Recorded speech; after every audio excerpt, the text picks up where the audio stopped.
Bienvenido. Ahora os presentamos. Gracias por venir. Está patrocinada por Business TV, que es un canal de información económica y opinión política en español que pertenece a la cadena Grupo Intereconomía. Están fuera haciendo entrevistas. Voy a presentar a José Luis Moreno, que es el moderador. Es Managing Director de Step One Ventures, empresa fundada por Bernardo Hernández y que ayuda a las startups españolas a dar el salto a Silicon Valley. Nos va a explicar un poquito de cómo lo hacen. Y tenemos a uno de los ponentes también, que lo presenta Isabel. Vale. A Gustavo. Gustavo García Brusilowski es CEO de Bybit, club de ventas privadas que ofrece los productos de las marcas más prestigiosas con un descuento de hasta el 70%. Su mejor garantía son más de 6 millones de usuarios y Bybit es una compañía de Amazon. Bueno, muchas gracias por la paciencia vuestra y bienvenidos. Muchas gracias por la invitación y por la presentación.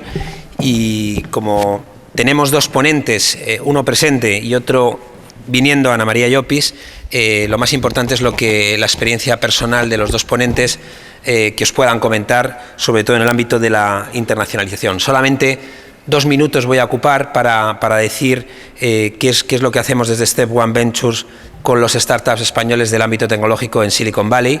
Básicamente lo que hacemos son 3 cosas. La primera, hacemos viajes exploratorios de emprendedores y empresarios a ver cómo funciona el mercado de Silicon Valley en los Estados Unidos, en San Francisco. Esto con financiación del ICEX, la Fundación Banesto y Red.es. Luego estamos gestionando la incubadora que se llama Spain Tech Center, que hay en San Francisco, esa aceleradora para que emprendedores y empresas pymes pequeñitas puedan asentarse en el mercado de los Estados Unidos durante 9 meses y quizás el programa que pueda interesar también más a estudiantes, tenemos un programa de ayudas para hacer prácticas en startups en Silicon Valley para aquellas personas que están en los últimos años de carrera de informática, técnicas, que sean programadores. Ahora mismo tenemos 4 personas haciendo estas prácticas en diferentes startups en Silicon Valley y lo que hacemos nosotros es ayudarles a que puedan gestionar su visado, puedan vivir allí y puedan trabajar en estas empresas y tengan una experiencia inolvidable. Por mi parte nada más, quizás dar la palabra. Esperar un segundo, perdonar que os interrumpa, que viene nuestra compañera, es Ana Mara Llopis, que es Non-Executive de Chime and Day y, bueno, ya no te presento más para que te incorpores a la mesa. Muy bien. Muy bien. Bienvenida. Gracias a todos, perdonar. Bueno, estaba comentando antes con Gustavo y que quizás lo que sea más importante o puede ser interesante para los asistentes a esta sesión en el ámbito de lo que es la internacionalización es que sepáis que es bueno pensar en la internacionalización, pensar en otros mercados, y yo lo que les había de alguna forma o les quería plantear era que sobre todo nos hablasen de su experiencia personal, que es riquísima las de los dos, son dos verdaderos protagonistas de emprendimiento desde hace mucho tiempo y con éxito. Las lecciones aprendidas, siempre es bueno que los golpes se lo hayan dado otros y no nosotros. Y sobre todo, es decir, cuando una persona está planteándose un proyecto de emprendimiento, está ya en el proyecto de emprendimiento, ¿dónde en su agenda poner la internacionalización? Y bueno, como ellos son los maestros y son quienes nos tienen que dar estas reflexiones, yo os cedo la palabra, quizás. ¿Empiezo yo? Bueno. Sí, Ana María, bienvenida. Gracias. Bueno, buenos días a todos. Siento que llegué con el tiempo justo. Pero pensé que se podía llegar en coche hasta aquí y no, y era un poquito más complicado de lo que yo creía. Bueno, primero que todo, yo creo que vengo aquí un poco más hoy a hablar de la experiencia de Ideas for All, pero también puedo compartir con vosotros la de Music Intelligence Solution y Playa, que es donde estoy en el consejo y también soy inversora fundadora del tema de la música. Y las dos son proyectos internacionales desde distintos ángulos. Cuando nosotros nos planteamos Ideas for All, ¿por qué me lo planteé? Porque en la vida personal y profesional siempre desperdicias las ideas. Siempre te parece que las ideas que has tenido en una mañana, en la ducha, en una reunión, si no las anotas en el momento, dices, no, me voy a acordar mañana, y mañana no te acuerdas. Se te ha olvidado y era a lo mejor una idea estupenda, o tú pensaste que era estupenda. Entonces, cuando empezamos a preguntar a la gente si esto les ocurría, la mayoría de la gente dijo que sí. Luego hicimos una investigación internacional y allí es donde empezó nuestro proyecto internacional en la investigación de ¿tiene sentido o no tiene sentido esto? No solo para España, sino fuera. Entonces, hicimos investigación en la India, en Estados Unidos, en UK y en España. Y en los 4 países la respuesta fue la misma, más o menos. El 85% decían que ellos desperdiciaban sus ideas y el 75% decían que si hubiera una web donde pudieran poner sus ideas y dejarlas allí y compartirlas con otros o dejarlas para que otros las hicieran si ellos no la podían hacer, les interesaría. Y con esa investigación internacional decidimos poner dinero y salir adelante. Y eso es un poco la génesis de Ideas for All. Ideas for All hoy es la red social de ideas más grande del mundo, con 150.000 personas registradas, con más de 100.000 ideas. Y hay más de ideas de más de 160 países, en más de 20 idiomas. Y tenemos 2 webs. ¿Por qué tenemos 2 webs? Porque la China, y es parte también de la internalización, es diferente. Y es diferente porque en la China hay censura, de una manera u otra. Entonces, si tú quieres estar en China, es mejor estar con las reglas de ellos en cierta forma, ¿no? Entonces nosotros lo que tenemos es un equipo en China que va verificando que no ponemos nada políticamente incorrecto y esa es la web china. En la web china en este momento tenemos 45.000 más o menos personas registradas y más de 20.000 ideas. Y empezamos realmente en el segundo semestre de este año. Entonces, bueno, va bien, va avanzando y creemos que tenemos un potencial fuerte allí. Estamos en 5 idiomas, tenemos brasileño, tenemos portugués, porque no es el mismo portugués, lo tenemos en castellano, lo tenemos en inglés, lo tenemos en japonés y lo tenemos en chino. Esa es la internalización de las ideas, ¿no? ¿De dónde viene el dinero de Ideas for All? Porque cuando uno entra en Ideas for All se pregunta, bueno, ¿y todas estas ideas, qué pasa con ellas? La idea inicial era que fuera una especie de global brain, de repositorio de ideas, pero que la gente pudiera tener followers, followed, etcétera. Nosotros incluso pusimos esos conceptos antes de que conociéramos que existía Twitter. Pero, o sea, que estábamos un poco en línea con lo que iba a venir después, ¿no? Yo recuerdo que en el 2008, en diciembre o noviembre, me fui a San Francisco a lo que prepara O'Reilly y conocí a Kawasaki. Y Kawasaki me tomó una foto con él y me dijo, ahora mismo te la mando por Twitter y te la mando. Y yo dije, perdón, ¿qué? Y me dijo, ¿cómo? ¿No sabes qué es Twitter? ¿No estás en Twitter? No eres nadie. Entonces me fui al hotel muy compungida y dije, ¿qué es esto? Y empecé a meterme y vi lo que era Twitter y desde el 2008 pues estoy en Twitter, ¿no? Con eso os digo que nosotros hicimos muchas cosas que luego vinieron, pero no sabíamos que ya algunas incluso ya estaban, ¿no? Bueno, todo esto, ¿dónde está la otra parte de nuestra internacionalización? ¿Dónde está el negocio de Ideas for All? Siempre pensamos que el negocio de Ideas for All vendría por 2 lados. Uno, por el lado de patrocinios, de concursos de innovación, de concursos de ideas, de concursos de proyectos, y patrocinios de las categorías, porque tenemos 25 categorías y hay unas categorías donde hay muchísimas más ideas que otras. Por ejemplo, la categoría más popular es estilo de vida y salud. La siguiente es temas de ciencia, tecnología. Entonces, al final dijimos, bueno, pues también, por ejemplo, hay una categoría que es importante, pero no es tan importante como puede ser la de viajes, porque a lo mejor hay muchas más redes de viajes, pero hay muchas ideas interesantísimas de viajes, hostelería, etcétera, ¿no? Pero eso no llegó porque llegó la crisis. Entonces, uno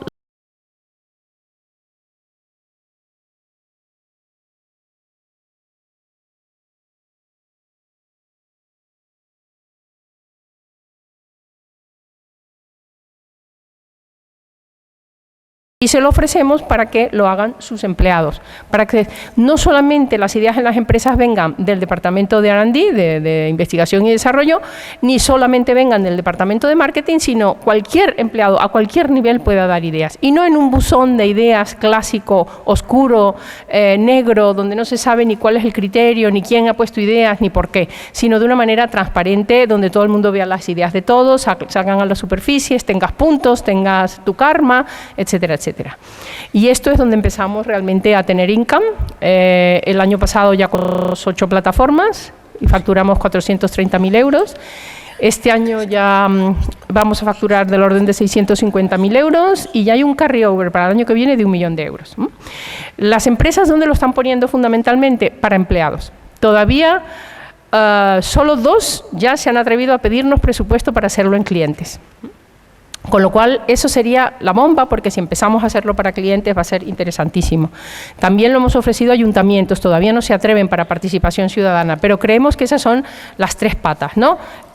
Los empleados, los clientes y los ciudadanos.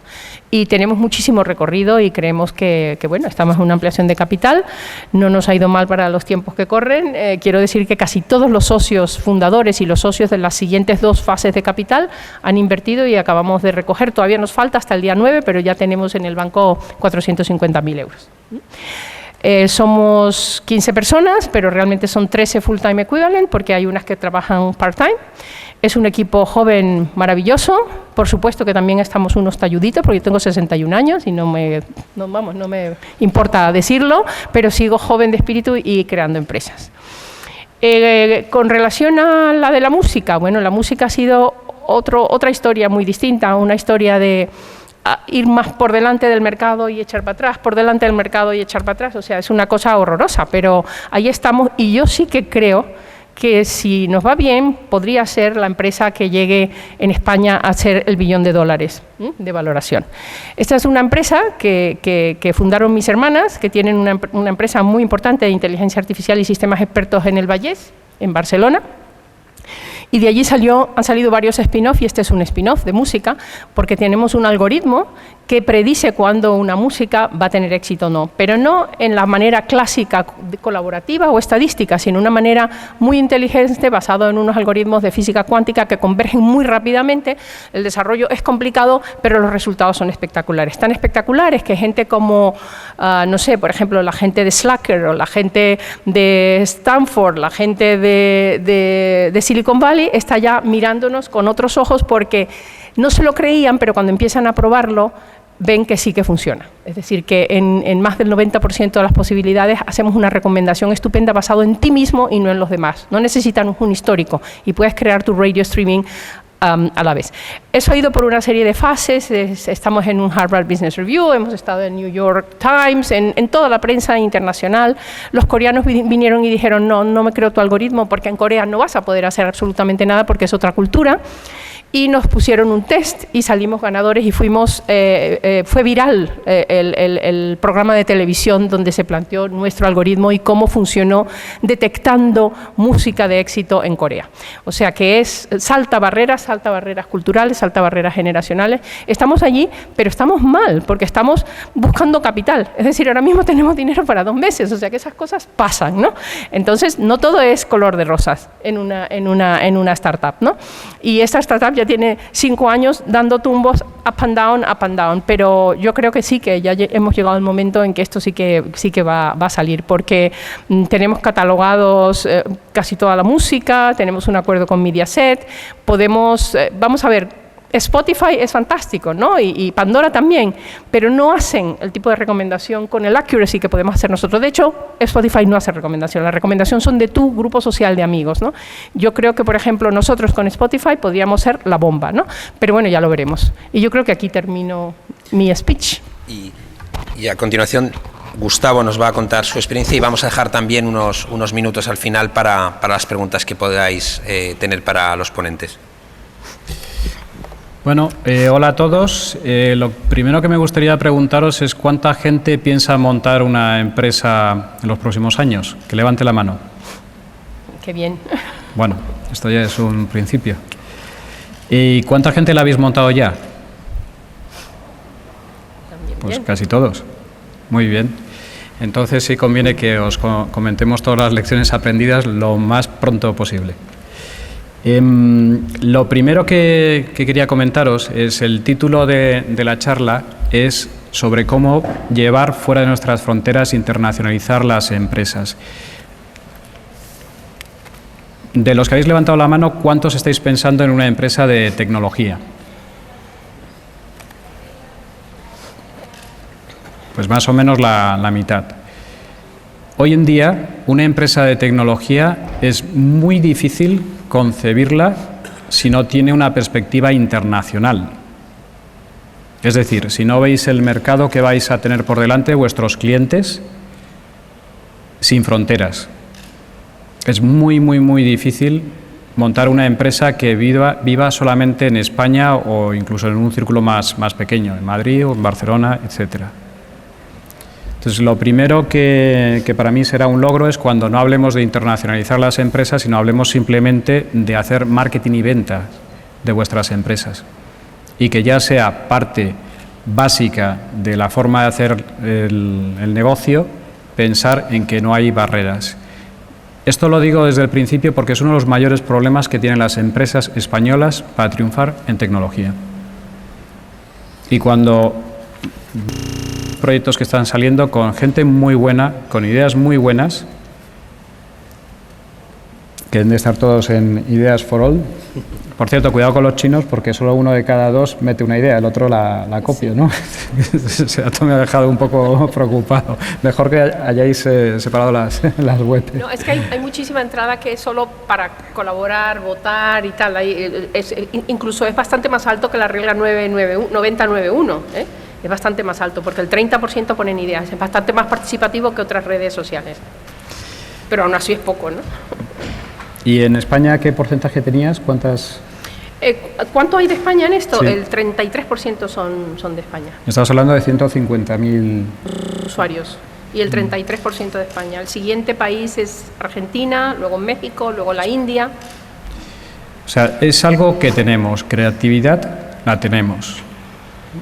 Tenemos un país que a veces no lo apreciamos, pero un país que todo el mundo envidia como lugar para trabajar. Se está muy bien, tenemos un clima muy bueno y se vive bien, hay buen rollo, ¿no? Si uno va a los países nórdicos, que mucha gente de los países nórdicos baja al sur de Europa, pues es gente muy formada, con mucho espíritu emprendedor, pero que a lo mejor no tiene un país tan cálido donde vivir. Tenemos un punto de partida bueno. Sin embargo, hace falta que hagamos una evolución como ya le hicimos hace muchos años, ¿no? Hace muchos años éramos muy internacionales, ¿no? Éramos el imperio más grande del planeta, que no se ponía nunca el sol. Lo que pasa es que han pasado 500 años. Y hoy en día estamos en una fase en la cual pues, nos hemos metido un poco en el huevo y hace falta salir del huevo o romper el huevo, bueno, como queráis.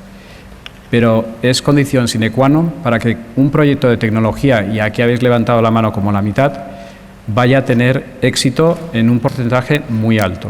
Hay proyectos que son locales, pero cada vez son más difíciles de que sean locales, ¿no? Y es más la excepción que confirma la regla.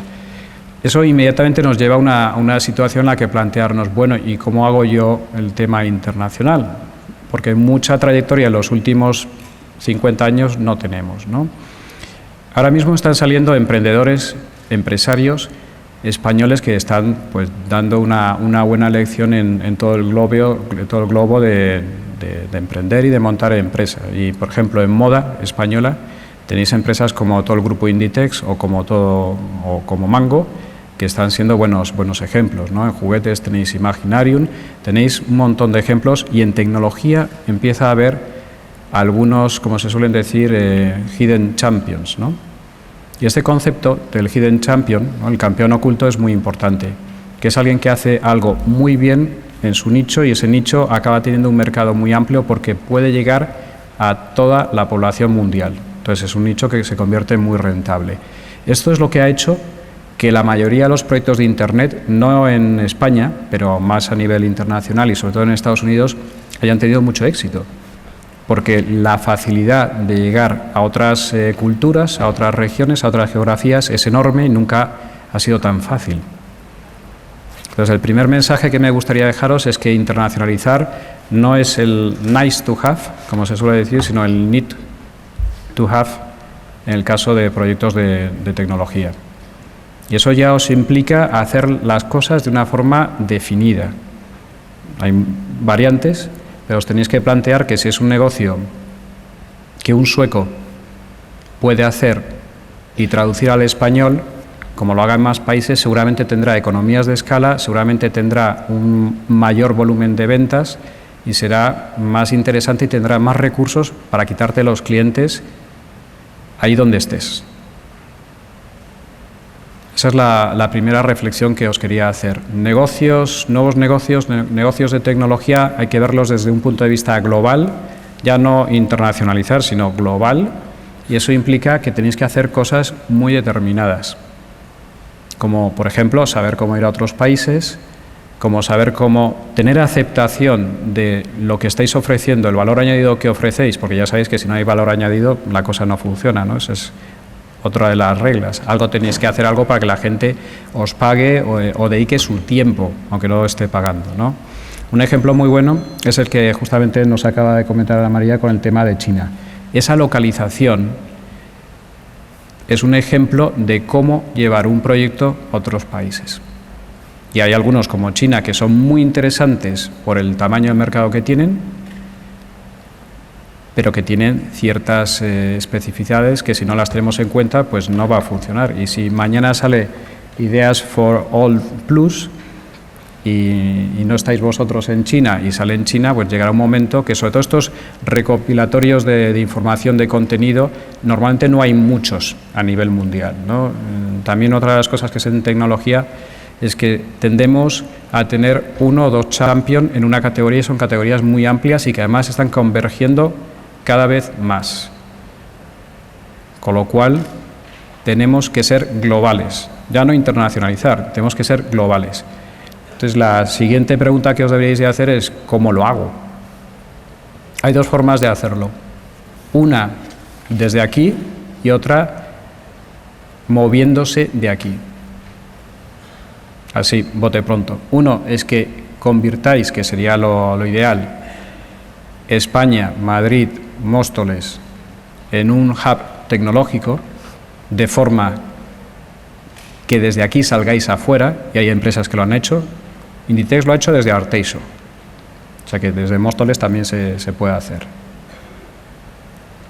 O, si no tenéis los recursos que os hacen falta para crecer globalmente, que os planteéis si el proyecto va a tener más probabilidad de éxito en Silicon Valley o en donde sea antes que aquí. Y siento dar mensajes así tan radicales, ¿no? Yo acabé la carrera en el 89. En el 89 estudié bioquímica y mi idea era investigar y dedicarme a genética molecular. Mucha genética molecular no he hecho, ¿no? Vendo ropa por internet. Vamos, la formación espectacular y me ha ayudado a poder hacer lo que he hecho después. Pero ¿por qué en el 89 no investigué? Porque en aquel momento investigar en España era muy difícil.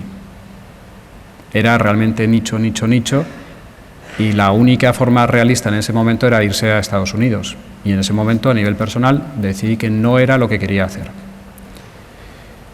Aquí os vais a encontrar con una situación en la que sí podéis tener recursos si queréis, aunque hay que bregar un poco, y os lo digo por experiencia. Porque, por ejemplo, la siguiente o la inmediata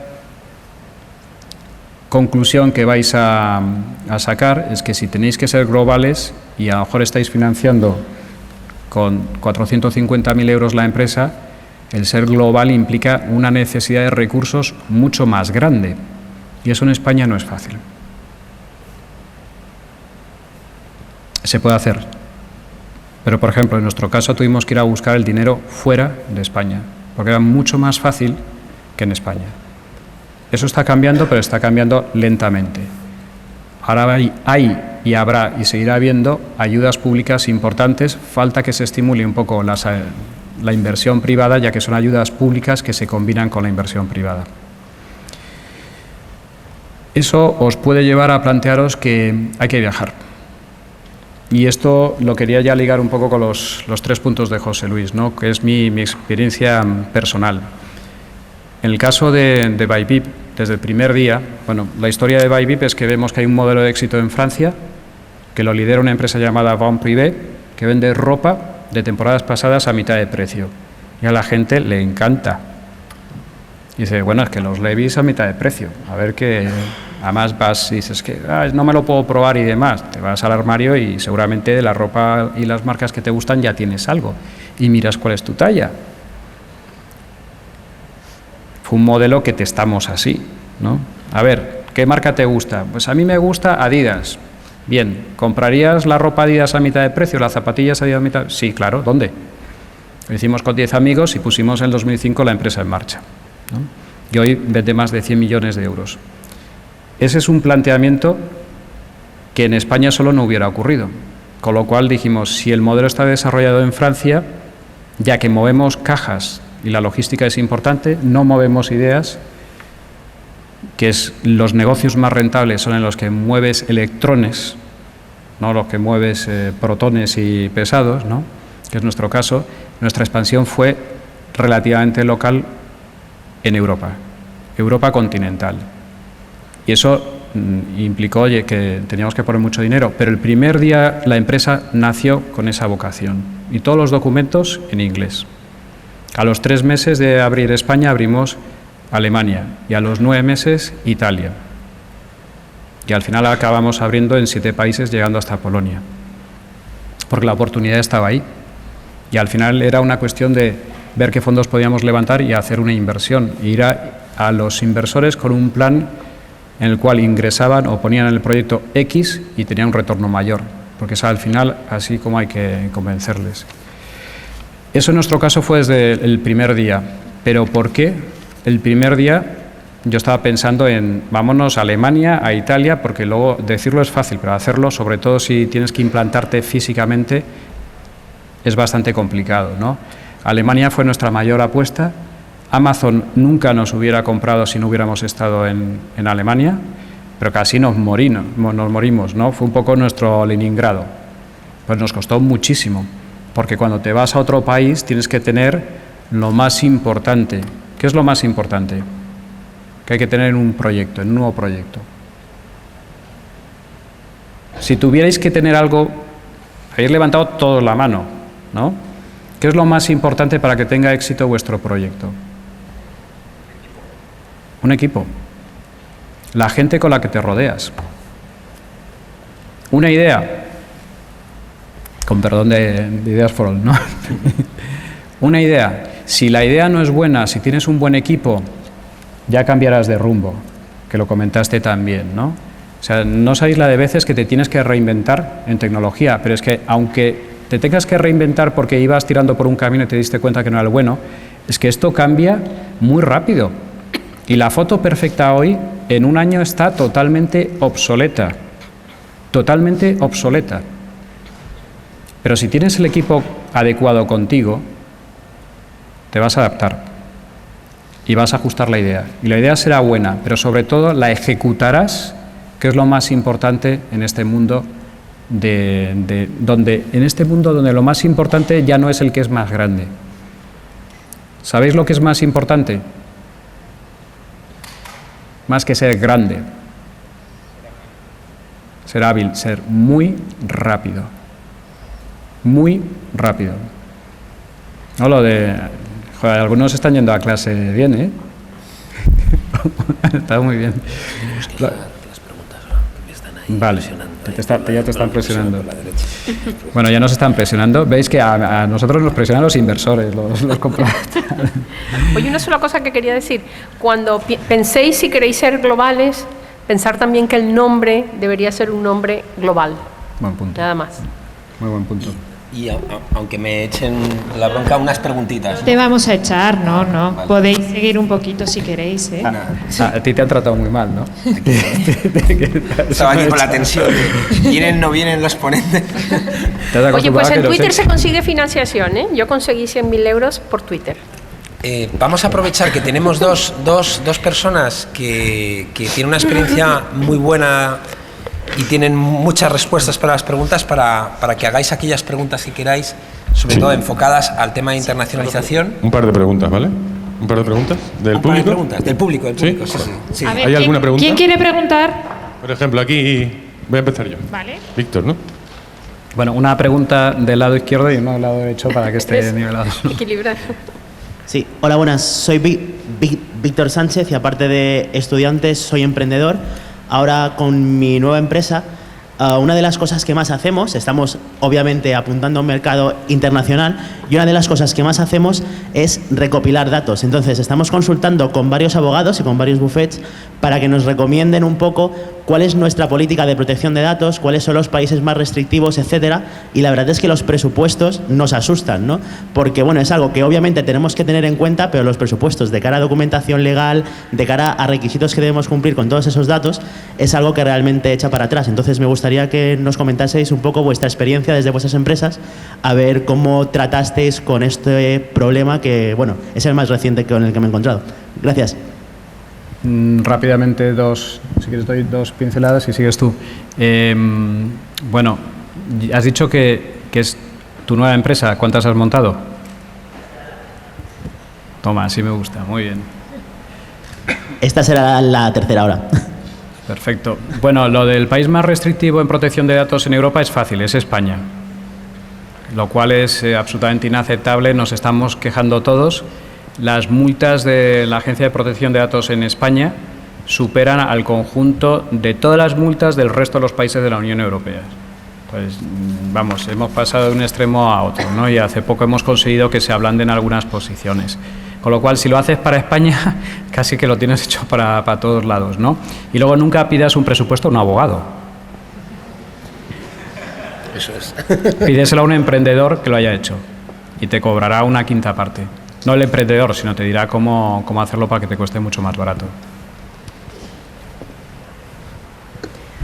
Bueno, lo único que es verdad que con el tema de protección de datos, y si vas a recopilar datos, y si vas a tener 100.000 usuarios registrados, hay que tener muchísimo cuidado dónde están, cómo se almacenan, cómo se guardan todas las normas legales. Y depende, también hay startups que deciden, mira, pues ya cuando me pongan la multa ya me la pondrán, pero nosotros sí hemos cuidado todo eso en el desarrollo y en cómo se guardan los datos y cómo están, y yo creo que eso es importante. Sobre todo a lo mejor cuando empiezas no es importante, pero si no lo haces inmediatamente, luego la migración de datos y toda la nueva definición de la arquitectura de datos es muy complicada. Entonces yo sugeriría que lo hagamos bien desde el comienzo. Mi nombre es Alfonso, también soy emprendedor, y mi pregunta es la siguiente. Desde el punto de vista de las startups tecnológicas, ¿no sería más lógico, en vez de plantear la internacionalización de las startups, plantear la startup como internacional desde un principio? Eso era justamente lo que trataba de decir. No creo que debamos de plantearnos que tengamos que hacer un camino internacional, sino que la empresa tiene que ser global en su nacimiento. Y es el caso de Bybit. Desde el primer día pensamos en estar en todos los lugares que pudiéramos estar, menos en Francia, que estaba ya, digamos, bastante comprometido de players, ¿no? Pero la idea era estar en el mayor número posible. Dicho eso, luego hay que poner una shortlist, porque eso lleva un coste. En negocios virtuales es menor, en negocios que tienen un componente físico es mayor, y tienes que poner un orden de prioridades en función del dinero que te va a costar, la facilidad y, bueno, lo que esperas de retorno.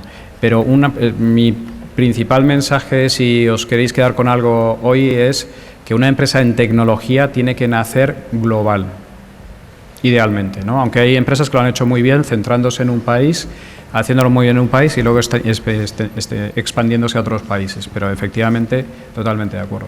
Y Ideas for All se planteó desde el comienzo ser internacional. O sea que de acuerdo, porque las masas críticas que vas a necesitar, si de verdad triunfas, el mercado español no es suficiente.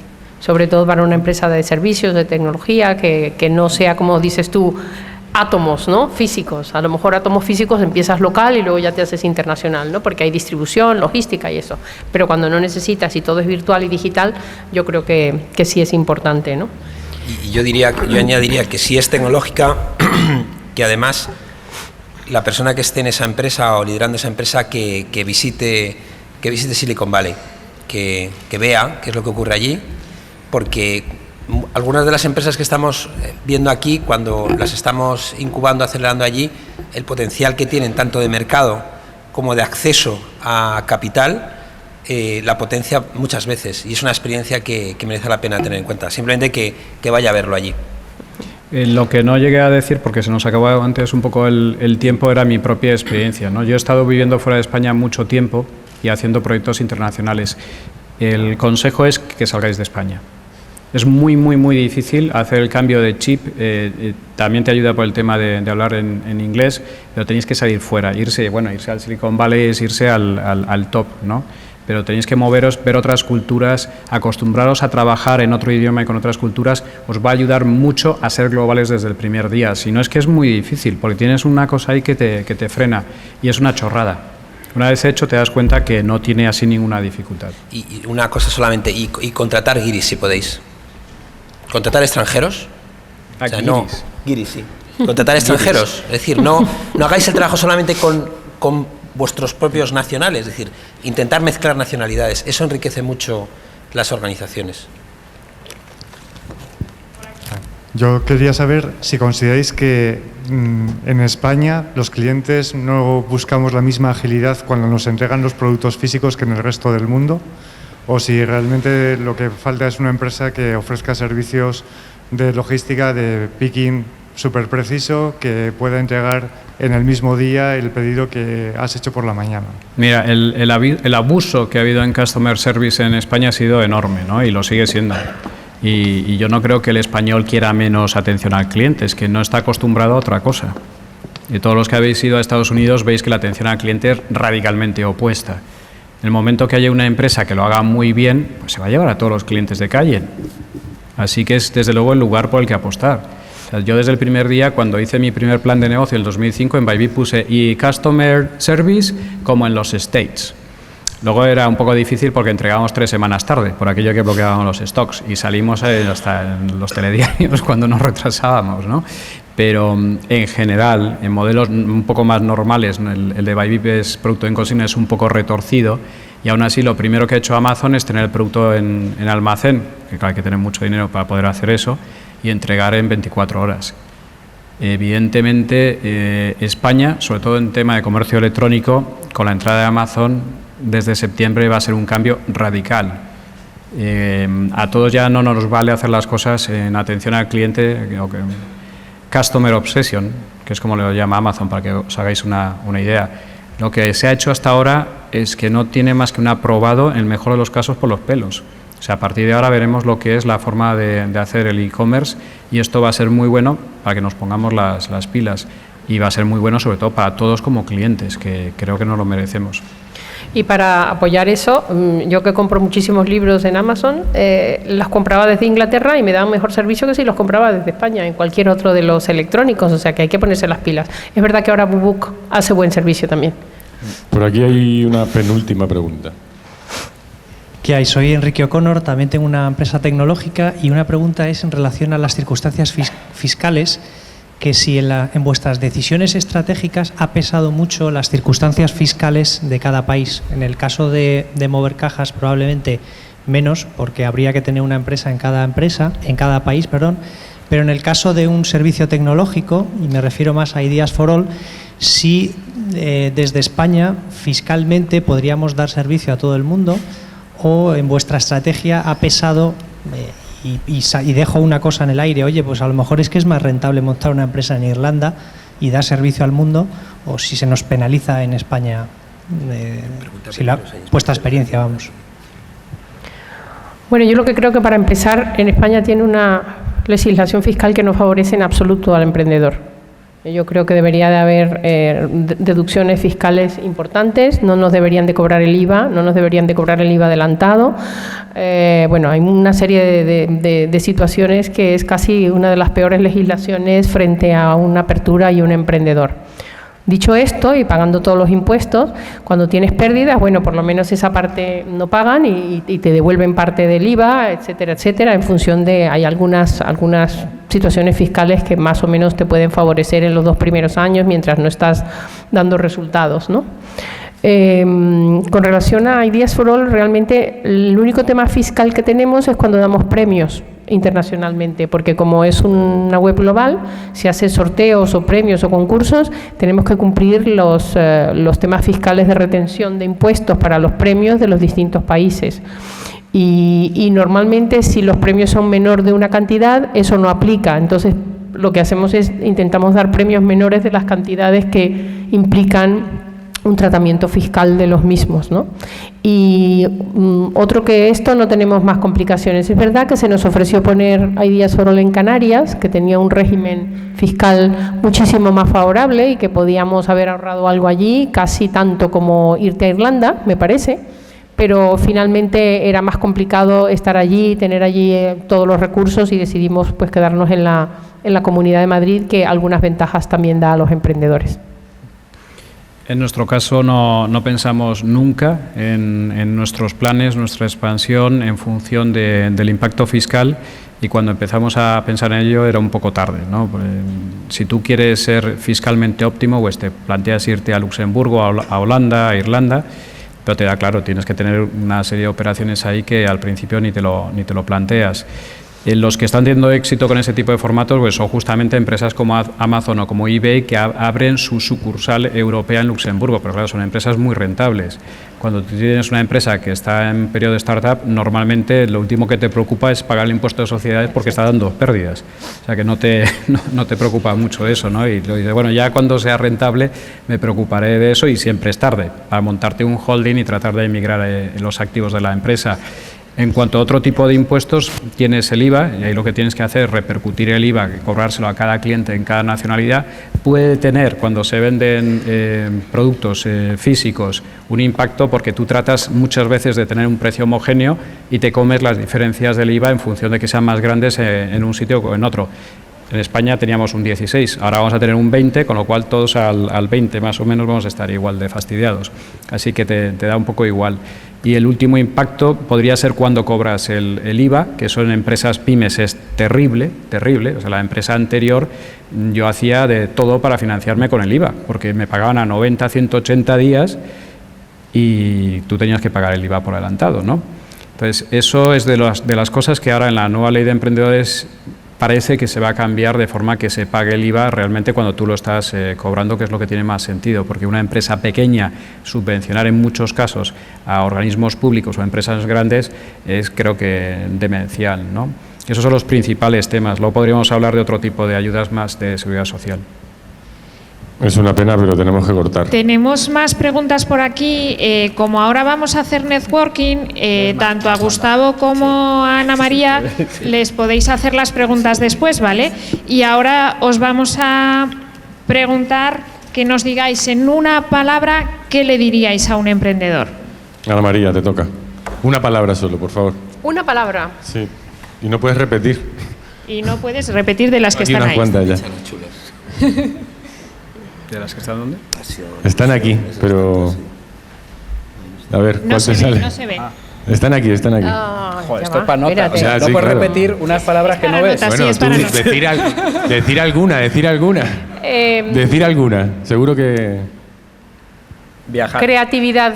Vale, pues no estaba, por ejemplo. Fíjate. Bueno, le voy a regalar a Ana María el libro, aunque ella es una de las que ha escrito estos consejos de emprendedores para iniciadores.